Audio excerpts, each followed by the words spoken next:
All pop culture references mentioned during this podcast are analyzed and scored by artificial intelligence. Jeff and Chris have learned not to argue with AI's decisions and strongly suggest you shut your mouth as well.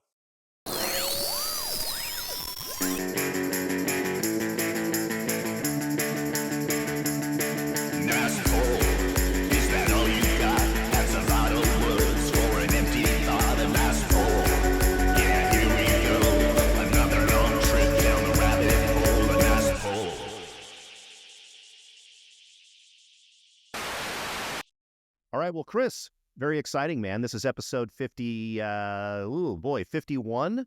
We just did our first video version of the show. We did. For those of you that were watching us, I hope you guys enjoyed it. This is going to be the format from now on. So for those of you that are still listening, I assume that the listeners are kind of like me. Sometimes you just want to be doing something else. Maybe you're in the kitchen doing something, or you're in your car driving. Yeah, no worries. You can still do that, you guys. Here's how it's basically going to break down for future reference. So if you do want to watch us, in addition to listening to us, you can check out the video on Spotify. You can also just go to our website, which of course is free, and that is nicepolpod.com. Or if you prefer, you can go to YouTube, right? And all you do is go in that little search bar and type in @NicePolPod. And there you go. Chris and I will do our best to describe to the listening audience. And I guess, Chris, that would be for the visually impaired folks. That would be, or just think of it like a ball game, Jeff. Yeah. And we know you're not into sports ball, but we have to do a little play-by-play. Yeah, right? We have to that's right. describe the play. It may not be in minute detail, but we will try to add enough specifics that we just don't sound like we're ranting about nothing, and you hear a bunch of noise going on. We'll get you through it. Let's get into it, Chris. I have, once again, just like last episode, lined up a smorgasbord of not PSAs, but in this case, commercials from it's mostly going to be the 70s and 80s, maybe one or two 1960s slipped in there, but they really run the gambit.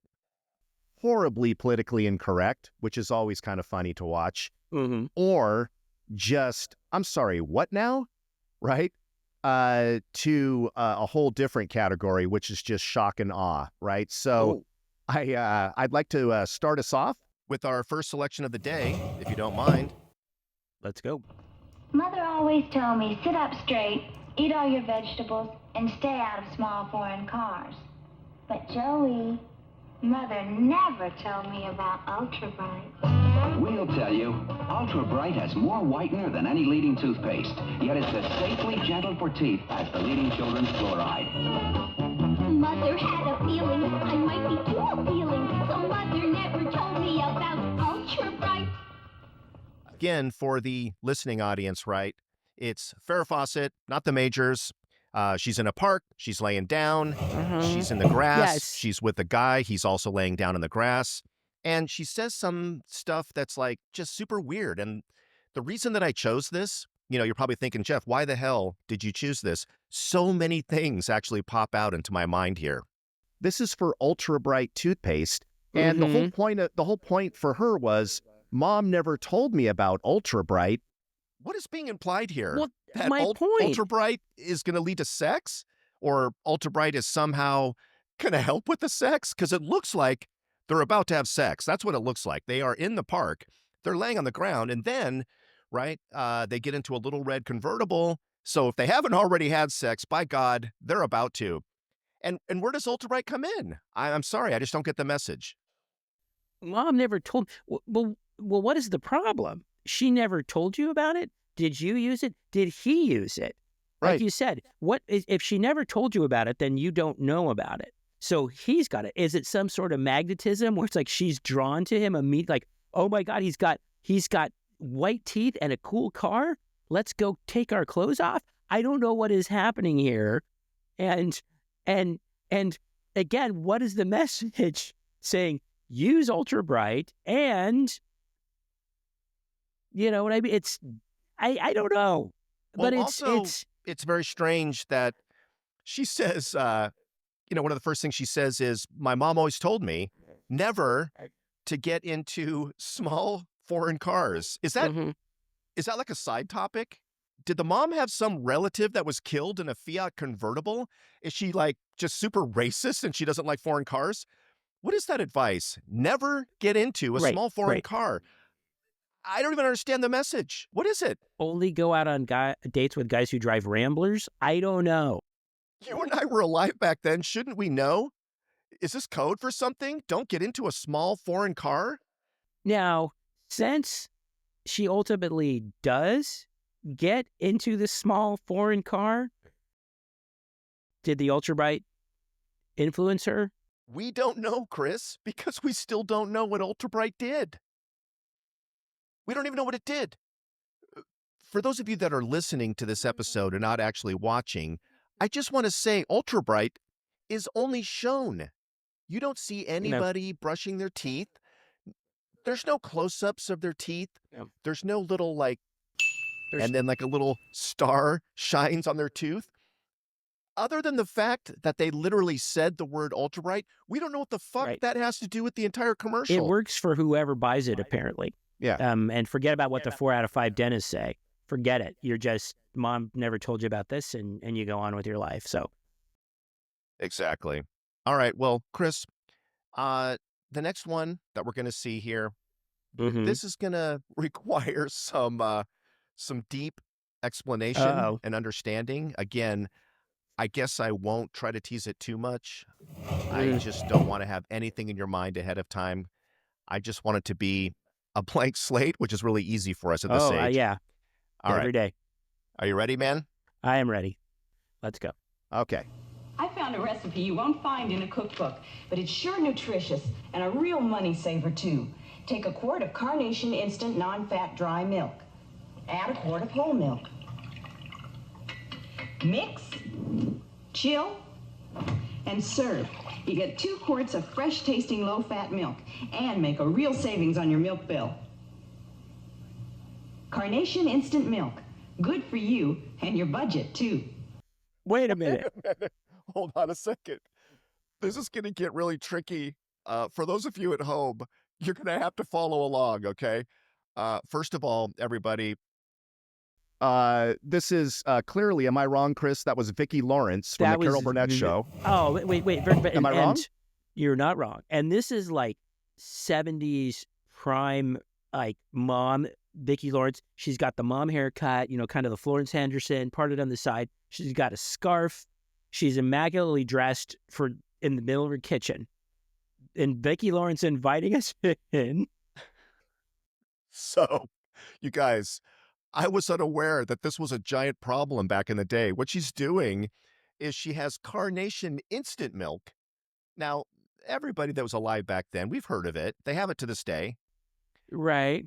So it's basically powdered milk that you add water to. What she was saying was, first, you take half a pitcher of the powdered milk, then you add to it actual milk, and then you mix the milk with the milk, like it's a recipe. And then you stick it in the refrigerator as if, hey, man, now you've got milk. Oh, I'm sorry, is that how milk works? I have to get powder and then water and then add real milk so I can get milk? What the fuck is that? I'm sorry. Was there a giant milk shortage back in the early 70s that I'm unaware of? Was there some sort of Center for Disease Control warning about like mad cow disease? Just add milk. I mean, it's like, and adding milk, it's brilliant because you know what? Because essentially, think about it for a second. It works with any beverage. I've got some beer, and then I pour it into beer, and guess what, Jeff? I've got more beer. Okay, so conceptually, I kind of see where she's going. You remember when you would make Kool-Aid, they have those little packets, right? There were these little square package, and it would make like a quart of Kool-Aid. Right. But me and my friends, being geniuses, just like, well, let's just add more water, right? And we had like a half gallon of Kool-Aid, which we had like a half gallon of purple water, basically, right? Because the math wasn't mathing. And this is sort of like, it's like, yeah, you're right. I'm saving a few. I have this big box, which essentially serves as what, Jeff? It serves as my milk extender. I could totally understand if this was like the Great Depression or something. And it's like, oh man, if you're looking for a way to make more milk from milk, that's not milk. This is the way you want to do it, man. First of all, and the crazy thing, and again, listeners who are not watching, it's Carnation.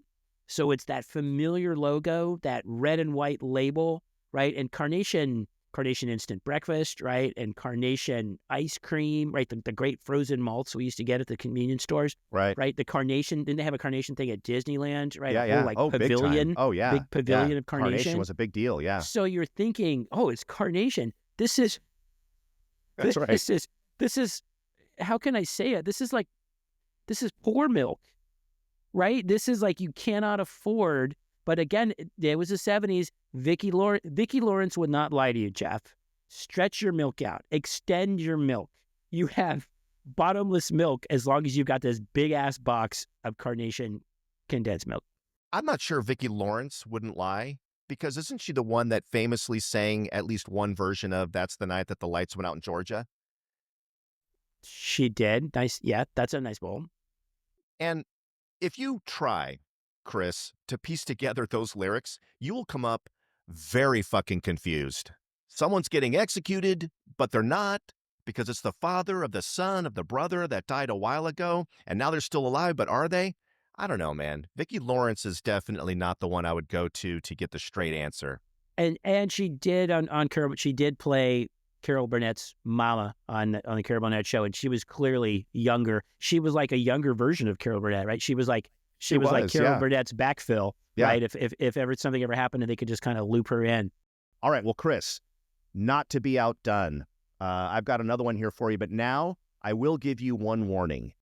And this is perhaps one of the most politically awkward, and I don't mean like political, I just mean like politically correct. This is one of the most awkward commercials I have seen in a while. And when you see it, you'll know. You and I have absolutely made fun of this a bunch in the past. We've seen examples of this in the movies and the cartoons back then. But I think this is the worst example you're ever going to see. I'll leave it there. Let's take a look. Hello, Fukada-san here with very interesting cooking tip. Did you know real Remon made from real fresh Remons? Oh yes, real Remon tastes just like real fresh Remons. Very good, very easy to use. You can use real Remon wherever you use fresh Remons. In cooking and baking, or many places. Can even use to make nice Remon pie. That's lemon. Yes, Remon. Try real Remon wherever you use fresh Remons. So, Oh, Christ. Yeah. Christ. The only thing that they were missing in that commercial is the gong, or the, dong? Again, for those of you listening in, you probably don't need my visual guidance on this. This was a chef in a kitchen back behind the scenes in a restaurant. And of course, because he's Asian, they wanted him to say the word lemon at least, Chris, I think 17 times they made that poor guy say the word lemon. And of course, he's pronouncing it with an R instead of an L. And then he's got this smart-ass chef next to him, the white dude, that's basically like, that's lemon. And back then, we all looked at that, Chris, and we're like, yep, that's right. Ha, ha, ha. I mean, that's just the way it was. Yeah. And okay, last things first. Even the graphic at the end of the commercial, listeners, viewers, says Remon. Okay, so they're in on the racism. Okay, it's in this. It's right there in full view. I can't be sure. I'd have to go back and look. I think he bows. There is no gong, but he kind of bows at the camera. Does. Yeah, he bows. He bows. Yeah. I don't think that's a thing. Yeah. I'm going to go out on a limb and say that was not part of their cultural traditions in Japan to bow at a camera. His syntax is off, okay, and it's so off that it's like it's had to be in the script, right? It wasn't like they just gave the script to a guy who's not an English speaker, and he's got that sort of goofy expression of like, oh, isn't he, sort of slow-witted because he's a foreign guy. Yeah. Meanwhile, you know damn well that dude is actually just some guy from Bakersfield. And as soon as they yelled cut, he's like, was that a good take? Yeah. Do you want me to do the Remons a little harder or? No. You're good. Yeah. Just make it even more stereotypical. Yeah. Just more racist. Yeah. Just race it up. Hard R or soft R. Yeah. You know, Remon. You know what I mean? It's just like roll your R's a little bit more. Jesus H. Christ, that is just unbelievable. And again, we say this a lot, Chris, but you have to go back to the writer's room and know that the only way they could have ever come up with it is somebody said to themselves, what are we selling? We're selling a lemon-flavored liquid. Lemon. You know, it'd be funny. Have some Asian dude try to say lemon. We're selling racism. We're selling stereotypes, which sell in the Midwest, right? Because everybody was gonna remember. I almost said Remon, this commercial, because of just the obvious of its time, sort of, you know. And it's just like unbelievable. That's a keeper. But I feel yes, it's full disclosure. We're laughing at how socially acceptable it was and how common it was, and in retrospect, how horrifying it is to watch it decades later. God, how do you top that one? Well, Chris, I'm glad you asked. Oh. This one is again politically incorrect, but from a completely different angle. This has nothing to do with race. This one has more to do with gender. I can hardly wait for you to watch this one. This is a constant topic on the show, so we'll get into it after we watch it. Let's roll the tape. Harvey, want anything special for your birthday? Just a decent cup of coffee. You're kidding. I'm serious. Honey, your coffee's undrinkable. It's pretty harsh. Well, so's your coffee. You know, the girls down at the office make better coffee on their hot plates. Well, see you later. And he didn't even kiss me goodbye. You know, if I could just make a decent cup of coffee, I could relax. So, relax. Why don't you try Instant Folgers? Tastes good as fresh perked. Good as fresh perked. I'll surprise Harvey for his birthday tonight. Hey, great coffee. It's Instant Folgers. Doesn't it taste good as fresh perked? Better. Better than those girls make at the office? Honey, their coffee can't hold a candle to yours. Instant Folgers taste good as fresh perked. Try it. That was marriage back then, guys. That was the nuclear family. That was the ideal marriage. Your entire identity is surrounded by whether or not you can make a good cup of coffee. And I love, Chris, the fact that the dude doubles down. He says something super fucking horrible, right? What the hell's wrong with your coffee? And she's like, hey, man, I'm doing my best. Fuck this shit. Do better. I mean, there's chicks at the office that can make it way better, and they're using a motherfucking hot plate. All right? I don't know what your problem is, bitch. And then he just goes, well, see you later. And he just gets to leave. Well, I'm out of here. I hope that didn't completely shatter you mentally. Bye. Dude, what the fuck? Harvey's got some problems. Okay. First of all, again, it starts with the standard 2-shot and this, you know, immaculate kitchen, you know, black and white. This is, we get credit for this being a black and white one. And the discourse is basically like, yes, honey, your coffee is shit. And the girls, right. You know, and this is Harvey's birthday. Now, you know, mind you, it ruins the wife who's only honey. She never gets an actual name, right?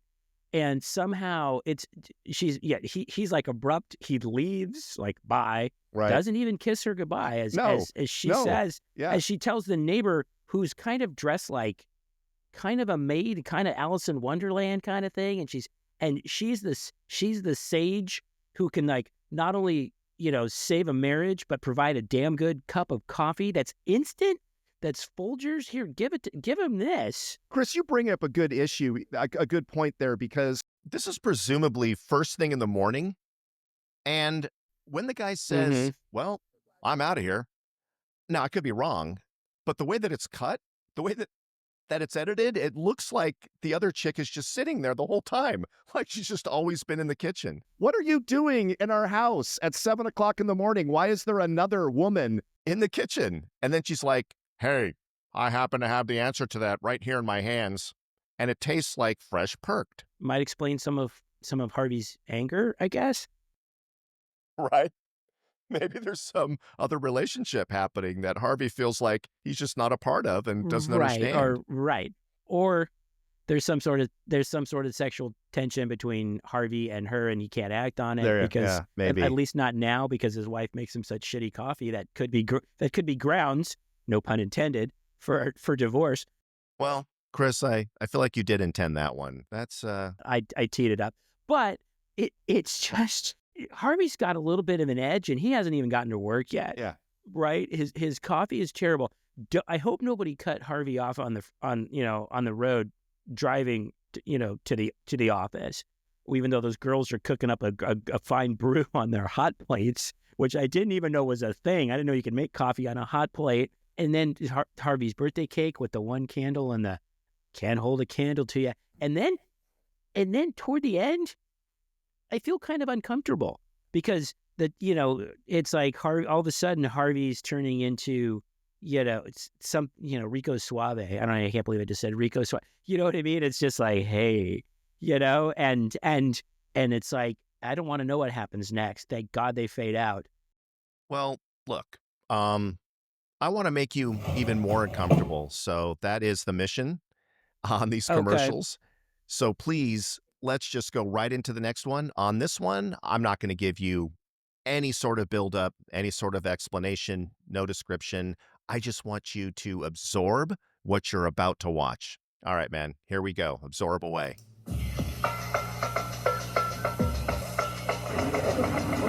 This is the first time Wayampi Indians had ever been filmed. They had never seen red hair or anything like a pathfinder. Here on the equator, the air conditioner was a big hit. And I'm pretty sure they liked our music. But you know what? We decided we liked their music even more.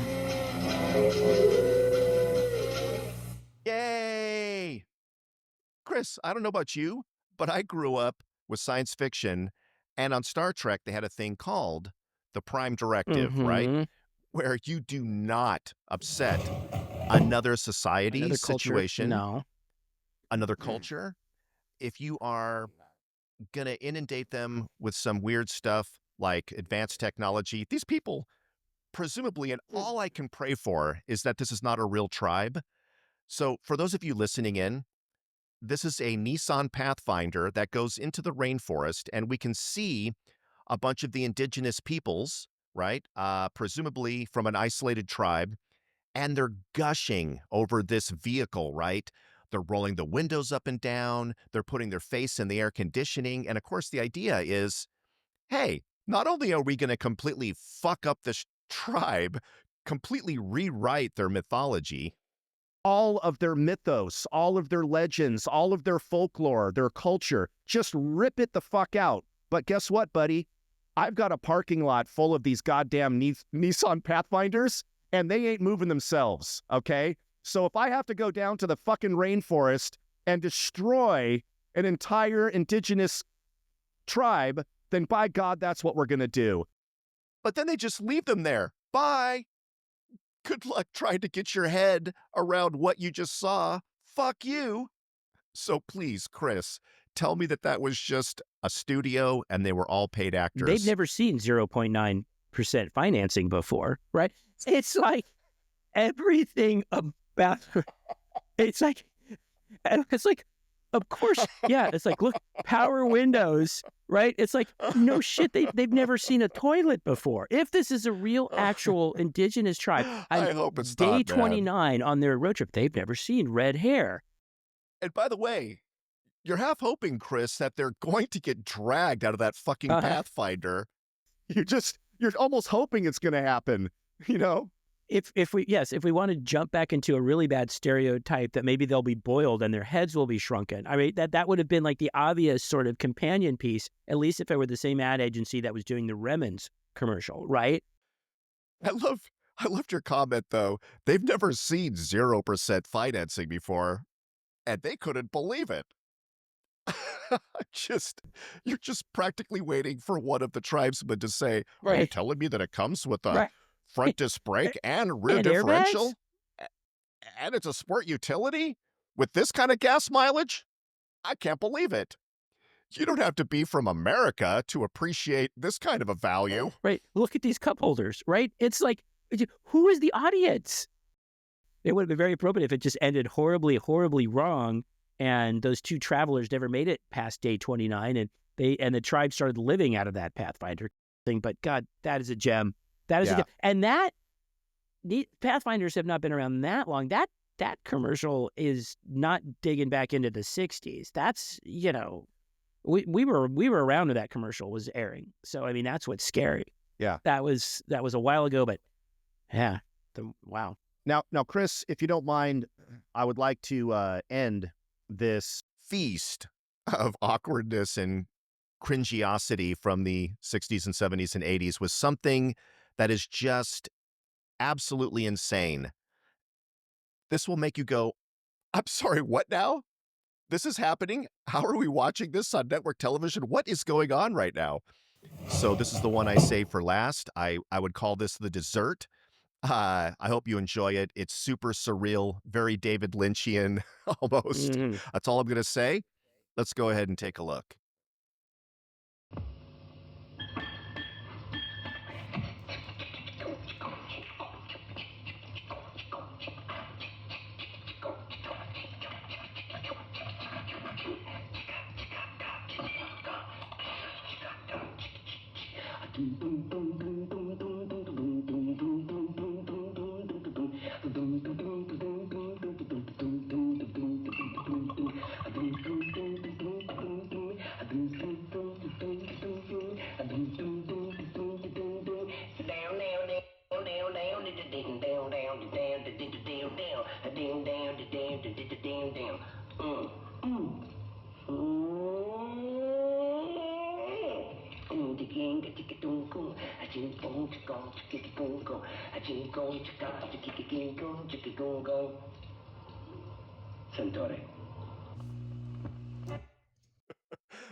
Oh my God. Chris, how are you even going to begin to explain this to the people that are listening but aren't watching? How would you even explain that? For those of you not watching, although I suggest you go check it out on the website. I think I suggest that. And again, for those of you listening in, Sammy Davis Jr. is sitting at a table. To his left is a bucket of ice. To his right is a bottle of some kind of bourbon. Some kind of whiskey. Yeah. Some kind of whiskey. And by the way, he's wearing, to say that shirt is low cut is a bit of an understatement. It just goes right down to his belly button, which is pretty awesome. And of course, he's got the full-on gold chains, looking super cool. Classic Sammy Davis Jr. Every finger has a ring on it. And he starts tapping the glass, tapping the bottle, and doing all the things we just heard. But it doesn't stop there. It just keeps going and getting weirder and weirder. And what I love about this commercial is, Sammy Davis Jr. probably just walked in, probably kind of drunk. He was probably just hanging out with the Rat Pack, went into the studio, and they gave him a bunch of lines, and he's like, "Fuck that," right? And for him, it was just like improv. And by the way, these aren't just like, 30-second commercial spots. This thing just keeps going and going, right? I like how he meticulously takes the tongs, for instance, and takes one little cube of ice and carefully puts it in the glass, right? And the way that he uses the bottle as a guitar.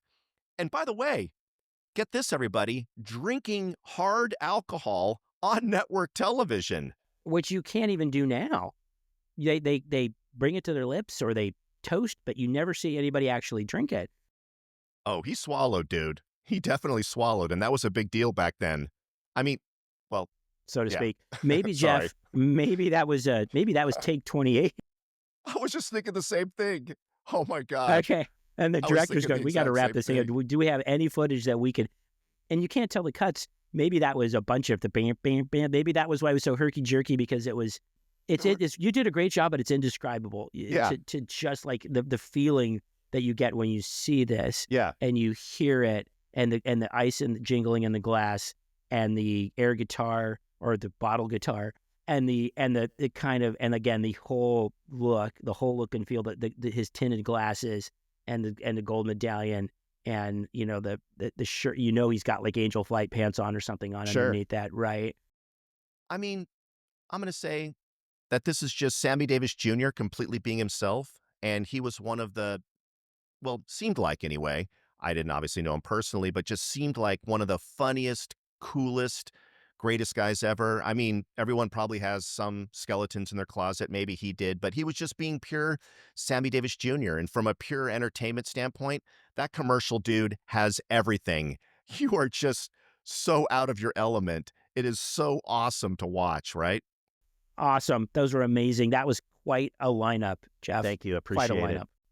Well, Chris, now, as we did in our last episode, we have this new tradition, right, where artificial intelligence listens to the transcript of this show, finds all of the deep cuts, all of the pop culture references that you and I made, and the more obscure those references are, the more points AI is going to award us, and then it's going to give us the final score here right now, and tell us basically who won the Nice Poll contest for this episode. So, Chris, again, without further ado, let's go ahead and see who won this episode of Nice Poll.